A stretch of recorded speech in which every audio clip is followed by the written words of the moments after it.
Welcome to the History and Systems of Psychology seminar. Our objective today is to map the typology of the objective psyche. This map was primarily drafted by Carl Jung. His theoretical departure from established clinical models required a complete reimagining of the human mind's architecture. Sigmund Freud structured the personal unconscious as a repository, populated by the events, drives, and repressed biographical trauma of our individual lives. Jung identified an unfathomable dimension beneath that personal repository. He called it the collective unconscious.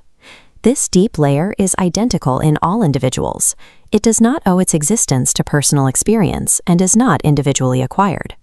Instead, it is entirely inherited, the ancestral heritage of mankind's evolution reborn in every brain structure. Jungian analysis requires the clinician to look past the patient's personal biography and navigate the autonomous, phylogenetic forces driving human behavior from the ancestral depths. To observe these forces, we have to move from the clinical surface down into the mythological layers of the human mind. This cross-section shows the psyche's topography. Above the surface is the conscious ego. Just below lies the personal unconscious, containing our complexes, forgotten fragments of daily life.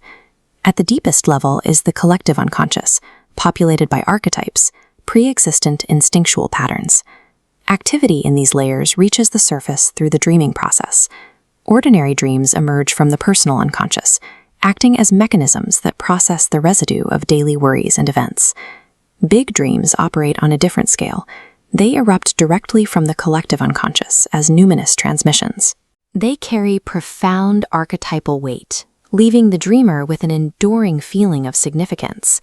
To map the psyche accurately, the clinician must treat dreams as the primary, highly structured interface connecting the fragile conscious ego to these objective depths. Dreams reveal natural truth through three functions. The compensatory function restores equilibrium when our attitude is one-sided. The prospective function acts like a weather forecast, preparing us for the future. And trauma healing repeats a literal horror until the psyche safely digests it. These are purposeful, teleological tools. They are designed by the unconscious to force the ego into alignment with its deeper psychological reality. Operating in society requires a protective mask. Jung defined the persona as a segment of the collective psyche that functions as a necessary, superficial shield. Directly beneath that mask pools the shadow. This archetype contains the dark, unintegrated, and inferior aspects of the personality refused by the conscious ego. Closely tied to the shadow is the trickster archetype, a chaotic, shape-shifting force within the psyche designed to disrupt rigid ego identifications and force self-reflection. Jung experienced this personally through a dream where he killed Siegfried. The mythic hero represents the ego's rigid idealism, which must be symbolically sacrificed. The hero's death clears the path for the wise old person, an autonomous personification of inherited wisdom, to step forward and guide the ego.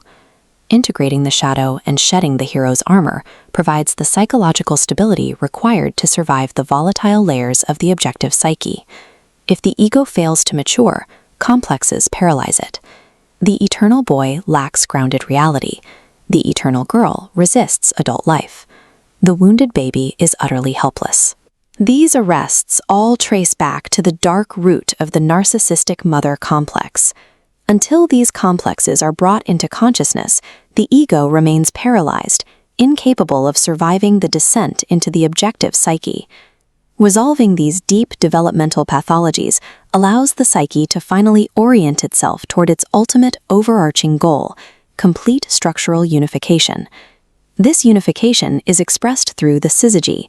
It is the archetypal union of opposites, often conceptualized as the divine merging of male and female forces. The successful integration of the Syzygy generates the divine child archetype. This figure represents profound transformative potential and a completely new synthesis of the personality. The inherent drive toward this synthesis suggests that the objective psyche functions as a self-regulating system, instinctively attempting to achieve structural balance through the reconciliation of opposites. This visualization maps the Jungian self, the ultimate center and totality of the psyche. Because the self is too vast for the intellect to grasp, it reveals itself in dreams through uniting symbols, frequently appearing as geometrical shapes, like the circle, the sphere, or the four-pointed quaternity. These geometric manifestations of the self are not a modern invention. We see them cross-culturally throughout human history, operating as universal symbols of psychic wholeness. Another primordial motif is the Ouroboros. The image of the snake biting its own tail represents eternal cycles and the ultimate unity of opposites. Encountering these symbols pulls the individual toward the ultimate goal of analytical psychology, individuation.